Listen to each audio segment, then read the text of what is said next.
You're looking at the buy low, sell highs for week number 5. I'm going to walk you through all these names above. I might add one along the way, but these are the guys you want to attack via trade or sell away via trade before week 5 kicks off, because their value will either go up or it will go down. Let's get into it right now. The Fantasy Football Show, it begins right now. This is the Fantasy Football Show with your host, Smitty. Take a lap. JT, look, you can't sell him. You own him, you're either holding him or you're buying him. And for me, I'm all about buying JT right now. Even missing week number 5. He's already been ruled out for week 5. Tonight's game, the Colts at the Broncos. So his owners are kind of upset right now. They're panicking. They don't have a player for week number 5, and they might be vulnerable to make a trade. Anytime an owner's looking at having a player sit out an entire week with additional uncertainty about his ankle for week 6 on, you might have yourself a vulnerable fantasy football owner. You might have an owner willing to trade JT a little bit cheaper than they should want to trade him based on his slump alone. He's not JT right now. JT hasn't delivered for his owners in fantasy football 2022. Not only has he not stepped up and delivered, he's injured and he's missing the game. These things are piling up and weighing heavy on the fantasy football owner's shoulders. Jump right in and solve their problem. Give them a player that can play in week number 5. Make the trade before tonight's game so that they can use the trade and have that player walking into week 5. Make no mistake about it, he's at a little bit of a discount walking into kickoff because the owner wants something for week number 5. If you wait until after kickoff, he will cost a little bit more because his owner is going to have sat through a week of not owning him. This is a really important part about trading. Anytime an owner feels like, I've waited on a player for a whole week, they're less likely to trade him because they have invested interest. They've already waited a week. On my dime, I've waited a week. Holding JT, why would I give him to you After I endured having no JT for a week? Why would I trade him now? After I sat through being unable to play him in week number 5. You have to strike before kickoff or you're paying significantly more in a trade. Now, not playing week number 5, not knowing how bad his ankle injury could be in his owner's mind, I'm going to tell you, I'm hearing that it's not that bad. It's a short turnaround from Sunday to play Thursday night, so they're sitting him to be safe. But the ankle injury isn't even a high ankle sprain according to some reports. It's a mid-ankle sprain, not as bad at all. And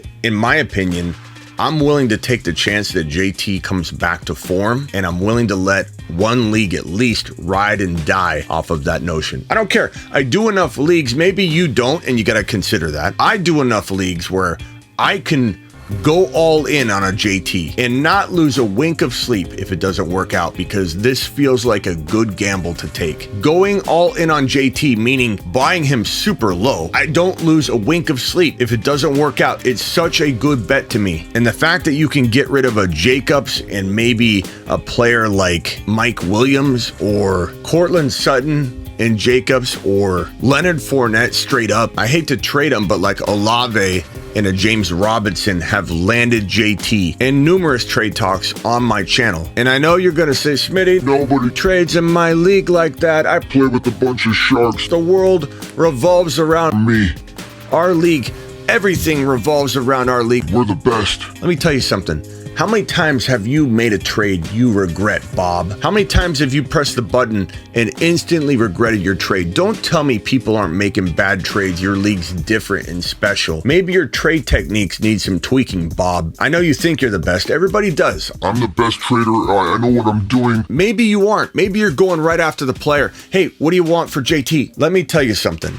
I'm watching trade after trade get pulled off where JT's getting acquired on pennies on the dollar, coupling his disappointing year with the fact that he's missing week number 5. It's dropping his value just a little bit too much to a point where you're getting an absolute steal and you're able to get rid of a Christian Kirk, a Tyler Higbee, and a Josh Jacobs combined to get JT. And maybe if we look at this from another angle, maybe you're trading away a Nick Chubb. Trading Nick Chubb away for a JT affords you an extra component in the trade. I know it's crazy to like actually absorb it, but You trade your Nick Chubb for JT and you get something. If I would have told you over a month ago you could trade Nick Chubb and get JT in something significant, in addition, you would have called me crazy. You can get a Michael Pittman and a JT. I know they both play on the same team, but you get my point. You could get a Michael Pittman and a JT for your Nick Chubb. Don't just think you got to compile a bunch of 2 and 3 for 1 offers to get JT and send 2 or 3 guys packing. You can do this by getting JT and an additional player by giving up your Cooper Kupp. You trade Cooper Kupp, Smitty? Are you really telling people To trade Cooper Kupp? if your team can't win, Bob?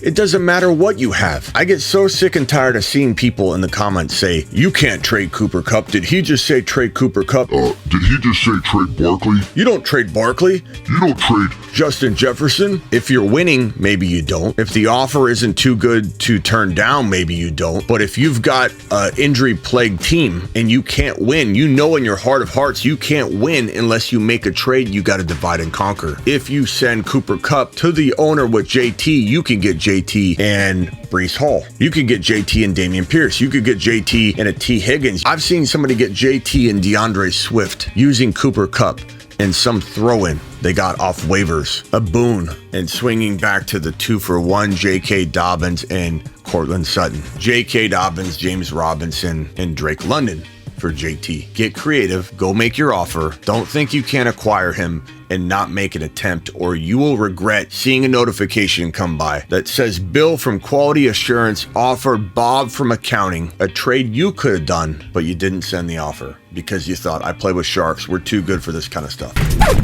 I'm buying Alvin Kamara. I might sell him, but I don't think the market to sell him is that good. I'm buying him in the right circumstance. When I'm buying at a value like J.K. Dobbins, or in like a case where I'm giving up the better player, I'm giving up a Cooper Kupp, and I'm getting Kamara and Amon-Ra St. Brown for my Cooper Kupp. I'm getting Kamara and T. Higgins for Diggs. Or Cooper Kupp if you want to go into 2 players and take a little bit of a gamble because you can't win with your bigger player. You've been struck with injury. You've lost your quarterbacks. You've lost Javonte. You lost Mike Thomas. You lost all these guys, and you have a very thin roster, and you're sitting on Cooper Kupp. You're sitting on Diggs. You're sitting on Barkley. I would trade Barkley for St. Brown and Kamara, for Waddle and Kamara, for Debo and Kamara. The same kind of deals I do for JT, but a little bit different because I think JT's a lot more valuable standalone than Kamara. But Kamara is going to get you maybe a better second player than JT. JT's the anchor of the trade, and he's so heavy on the scale, you can only add a Pittman. You can only add an AJ Dillon. With Kamara, you can go a little bigger with your additional piece. You can get a Higgins, you can get an AJ Brown, you can get a St. Brown potentially if you're giving up like the number 1 or number 2 overall player in fantasy football in a lot of people's minds, Barkley or Cooper Kupp or JJ. Again, not ideal to trade JJ, Cooper Kupp, or Barkley. I'm only suggesting it if you're looking in the mirror when you walk by the hallway every day and you say, you filthy animal, why did you draft such an injury-prone team? Now we got to break up the boys. And if you got to break up the boys, you got to break up the boys. It takes cojones to do that, to make a trade, a tough trade, and send one of the big dogs packing. But if you got to do it, you got to do it.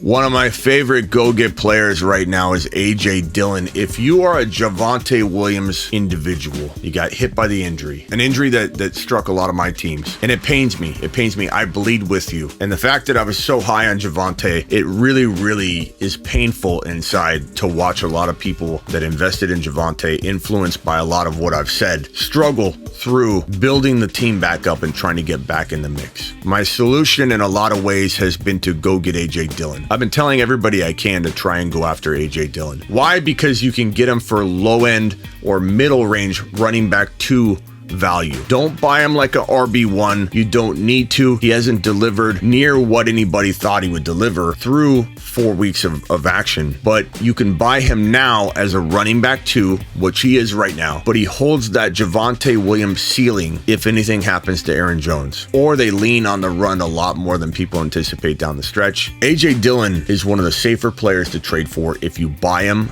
at the right price tag. You will almost certainly, as long as he stays healthy, something we can't predict, you will almost certainly get back your cost of entry running back to middle range running back to value. And you will sit there and hold a guy that has the potential to go back up and replace Javonte Williams ceiling type value if he's called upon to carry more of the load because Aaron Jones, injury prone Aaron Jones, not crazy to imagine him getting hurt injury-prone Aaron Jones gets injured. Dillon to the moon. To the moon.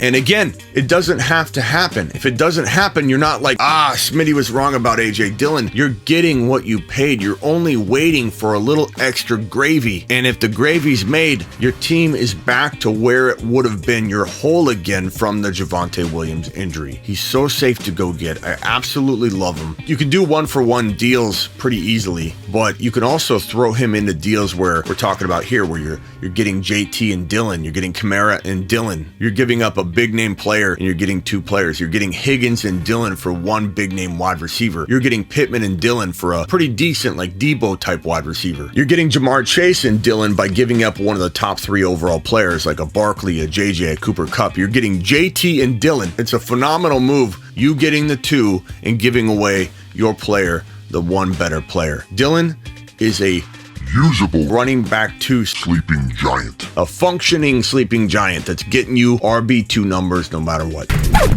I'm buying DeAndre Swift every chance I get. The dude's out for week number 5. He has a bye week in week 6. He'll come back well rested. We have no guarantees whatsoever that he's going to be over the shoulder injury, but I'm buying. The fact that he's missing this week and then the bye week is going to make people feel like maybe I need to make a move. Every week someone's losing or they're getting further and further away from making the playoffs. They're willing to cut bait on Swift in a deal that gets them a guy popping off like J.K. Dobbins. J.K. scored 2 touchdowns. Okay, I'll trade you your J.K. for my Swift. Here you go. Done. I do that all day. You've just been Smitty approved. J-Rob and a wide receiver like Cortland Sutton. Just been Smitty approved. Get rid of Deontay Johnson and a running back like, I don't know, J-Rob, or a running back like JK and Deontay. Give me Swift all day. You've just been Smitty approved. Point is, you're buying him as a running back too. That will become a lesser type of scenario the more he gets closer to coming back. And when he sits out this week, he only has the bye week now, and people are going to look at that different in a week. They're going to go, okay, I got a running back 1 here. Right now they have a maybe. They maybe have a running back 1. That's how they feel. That's how they're going to price him. You either act now, just like with JT, or next week JT and Swift won't be the same price tag no matter what happens this week, because they're out this week. They're 1 step closer to being back, and their price tag's going to go up. Jamar Chase, you can't sell him high.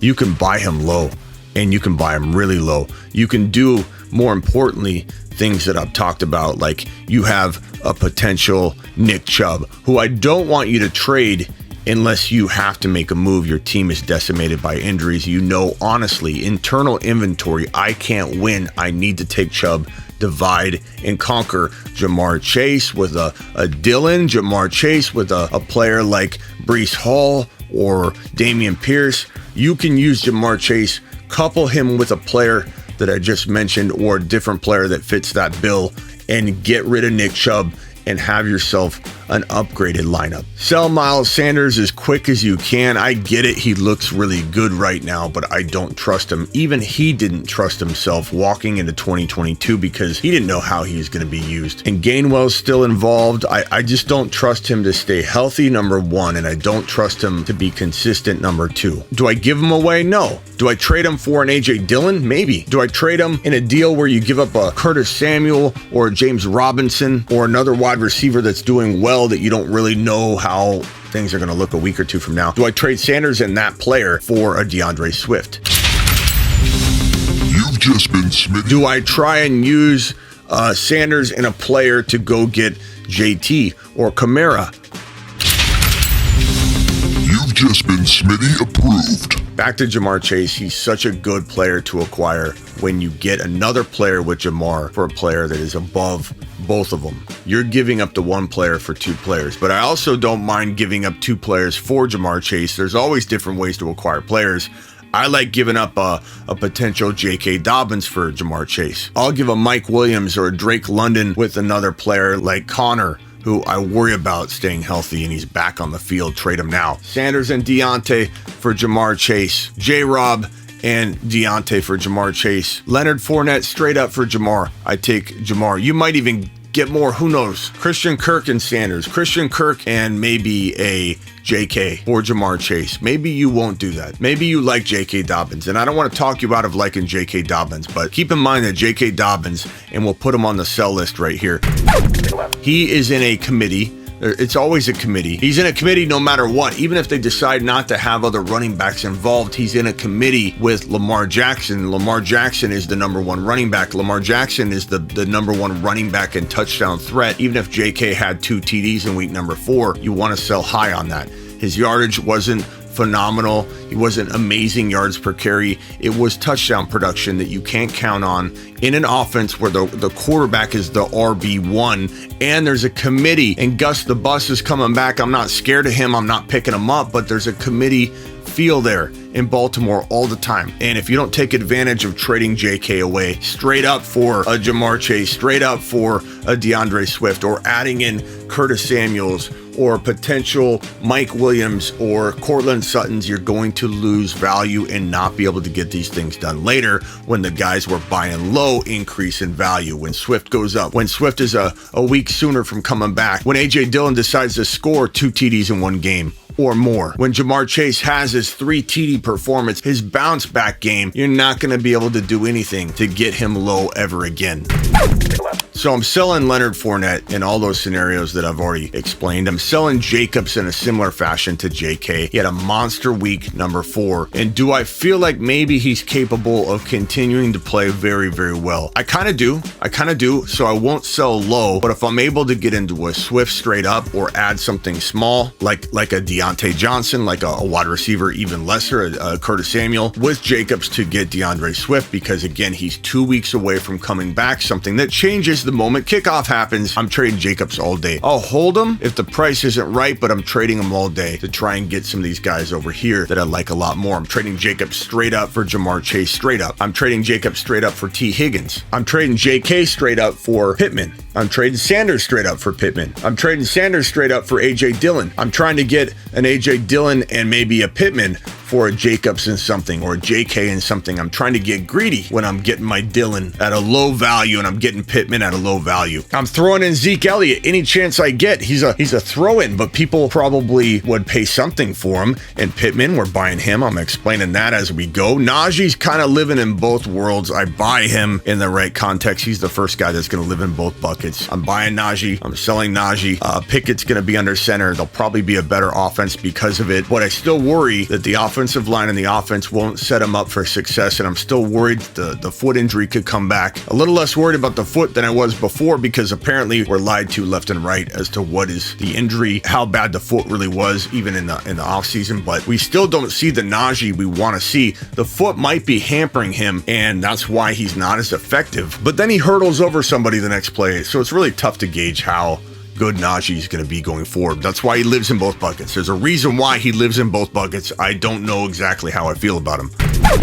Don't sell Breece Hall. Only buy Breece Hall. He's only going up. And while it seems dumb to buy him now when he's rising already, he's still going to have so much more potential to rise than his current ADP. So in a case where maybe you're selling off a Cooper Kupp or a Barkley or a JJ, because again, you're in a situation where you need to make a trade in order to win. You're doing the honest inventory. Your team has been hit and decimated by injuries, so you need to make a move, or you're going to be playing for second place. You know you're going to be playing for second place, and if that's the case, then I'm trading a guy like Chubb or Barkley or Cooper Kupp or JJ, and then you come in and you get a potential Breece Hall with an additional player. Breece Hall and Higgins for maybe a Chubb. And if that doesn't feel like enough, AJ Brown and Breece Hall for maybe a Nick Chubb. Jamar Chase and Breece Hall for maybe a Barkley. I take Jamar Chase and Breece Hall for Barkley. I'd probably take that even if my team hasn't been decimated with injuries, because it gives me so much upside and appeal. You could try and trade JK for Breece Hall straight up. Breece Hall for Jacobs. Maybe that will work, but I'm buying all day long.